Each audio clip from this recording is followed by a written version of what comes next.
આજે 3 મે પરશુરામ જયંતિ અને અક્ષય તૃતીયા બંને સાથે છે। આજના દિવસ શુભ માનવામાં આવે છે। આજે ખેડૂત પુત્ર પોતાના ખેતરનું પૂજન કરી ખેડ કામનો શુભ મુહૂર્ત કરતા હોય છે। પહેલાના જમાનામાં ખેડૂતો બળદોને શણગારી પૂજન કરી ખેડ ચાલુ કરતા હતા। ધાર્મિક માન્યતાઓ જણાવે છે કે ભગવાન પરશુરામ ભગવાન વિષ્ણુનો છઠ્ઠા અવતાર છે અને તેમના પિતા જમદગ્નિ ઋષિ ભૃંગઋષિ રુચિક ઋષિજીના પુત્ર હતા। તેમની ગણના સપ્ત ઋષિઓમાં થાય છે।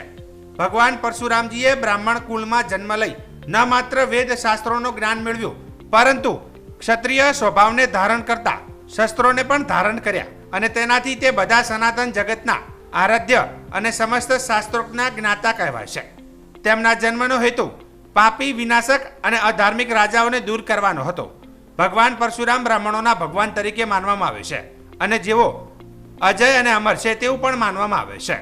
આજે ધાનેરા ખાતે અખાત્રીજ તેમજ ભગવાન પરશુરામ જન્મ જયંતિ નિમિત્તે ઔદિત્ય સહસ્ત્ર સિદ્ધપુર બ્રહ્મ સમાજના ભૂદેવો દ્વારા સપ્તર્ષિ ઋષિ આશ્રમ ખાતે મહાઆરતીનો કાર્યક્રમ કરાયો હતો। આ કાર્યક્રમમાં મોટી સંખ્યામાં ભૂદેવો ભાઈ બહેનો હાજર રહ્યા હતા અને ભગવાન પરશુરામની આરતી કરી પ્રસાદ લઈ ભગવાન પરશુરામના જન્મદિવસની યાદ કરી ઉત્સવ મનાવ્યો હતો।